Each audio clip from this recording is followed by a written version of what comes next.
Respon dari keluarga itu sedih karena memang bagaimana anaknya ternyata tidak ada selama ini tuh ditangkap polisi.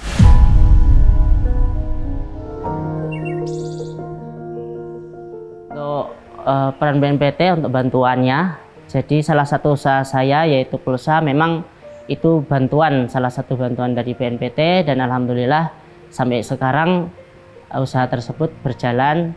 Dulu sempat memang di Sentul sempat diadakan ada ya pelatihan itu kan, yang modelnya didatangkan pemateri dari luar, salah satunya ya pembuatan makanan. Seseorang tuh akan pernah merasakan namanya dia di titik terburuk, itu pasti siapapun orangnya. Tinggal nanti bagaimana seseorang tersebut atau saya ketika setelah merasakan hal terburuk itu, apakah kita down atau bahkan bisa lebih semangat.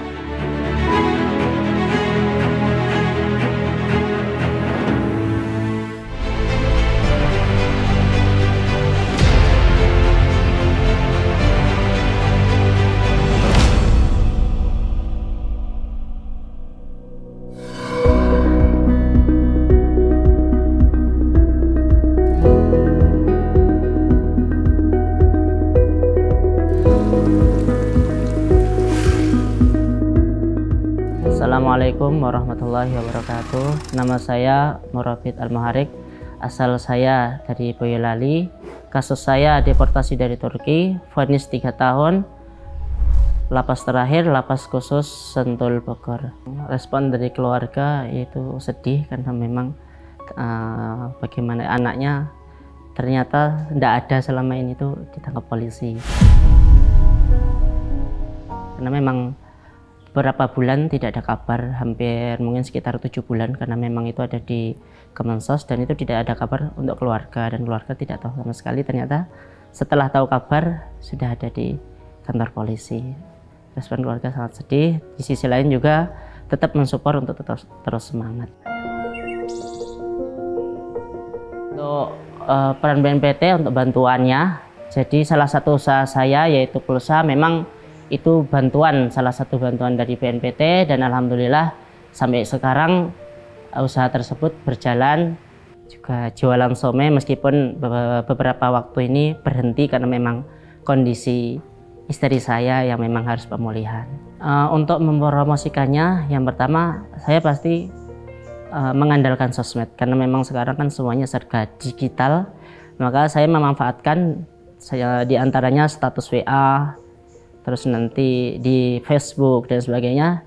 Dan yang lainnya adalah yang lebih intens, yaitu saya biasanya ikut nongkrong anak-anak pemuda setempat sambil ngasih tahu mungkin ada yang butuh pulsa dan sebagainya. Dan saya memberikan kemudahan kepada mereka, bagi yang saya kenal tidak harus bayar sekarang. Itu membuat daya tarik tersendiri, bisa bond. Nah, meskipun bayarnya agak lama, ya memang ada resikonya juga, tetapi bagi saya ya itu tantangan saya. Untuk proses pembuatan siomay-nya, ya lagi-lagi korban YouTube ya. Karena memang mau tidak mau, dulu sempat memang di Sentul sempat diadakan ada ya pelatihan itu kan, yang modelnya didatangkan pemateri dari luar, salah satunya ya pembuatan makanan kan. Cuman memang kalau seumpama saya ngikuti apa yang ada di sana, kayaknya kurang cocok. Salah satunya mungkin bumbunya dan sebagainya, otomatis kan antara Jawa Barat dengan Jawa itu lidahnya berbeda, pasti harus menyesuaikan. Jadi untuk resepnya saya ngambil dari YouTube saja. Untuk jualannya sendiri saya hanya di depan rumah, tidak keliling sebagaimana layaknya tukang-tukang somai, karena memang aktivitas saya tidak hanya untuk jualan somai, karena memang kalau pagi saya antar jemput, pagi antar, siang jemput, jadi saya biasanya untuk penjual somai di sore hari saja. Jadi untuk somai sendiri saya memang memakai 2 varian. Yang pertama memang original, yaitu dikukus, dan yang kedua pilihannya goreng. Tapi memang kalau yang goreng tidak saya iklankan, karena di sisi lain untuk pengeluaran lebih banyak. Jadi lebih mengutamakan yang dikukus saja. Tapi kalau seumpama ada yang meminta digoreng, tetap saya layani, dan untuk harganya tetap sama antara goreng dengan yang kukus gitu.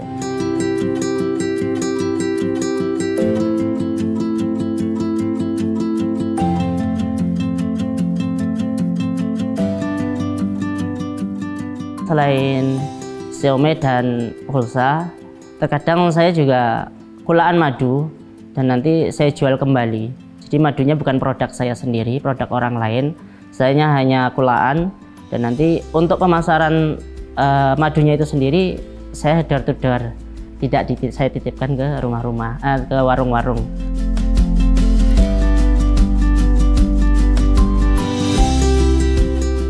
Untuk kendala faktor namanya pedagang ya ditolak, pasti ya ada perasaan kadang malu atau bagaimana ya namanya kita, apalagi kayak mamanya memang harga madu saya yang saya jual itu di atas madu-madu yang beredar di sekitar daerah sini, memang lebih mahal madunya. Tapi saya memberikan jaminan di madu tersebut kalau tidak asli uang bisa kembali. Ketika seseorang apalagi sudah ngambil madunya terus dilihat, kadang dirasakan terus tidak jadi beli. Pak Ade pesenannya sekilo kurang kilo? Loro. Kayak oke. Terima kasih. Ini uangnya. Ya, tersen ya Pak Ade.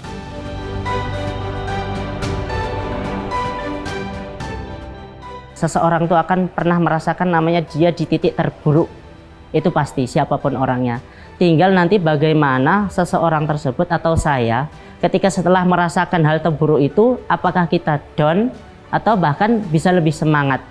Ya kan, kalau saya motivasi saya yang ada saat ini adalah bagaimana saya membahagiakan istri, itu saja. Itu motivasi terbesar saya, membahagiakan istri dan juga orang tua terutama. Itu motivasi saya.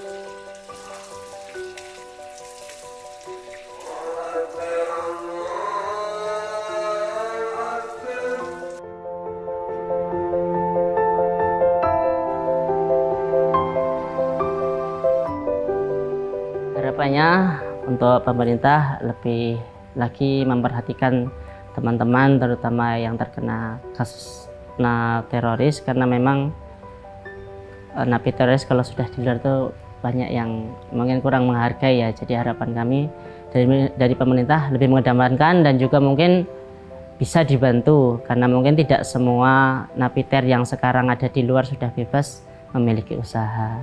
Jadi mungkin bisa lah, mungkin berbentuk uang atau mungkin berbentuk barang dan sebagainya, intinya bantuan dari pemerintah. Tetap terus semangat, jangan pernah putus asa. Kalau memang lagi diuji kesusahan, dulu di dalam susah, di luar susah, ya tetap aja terus semangat.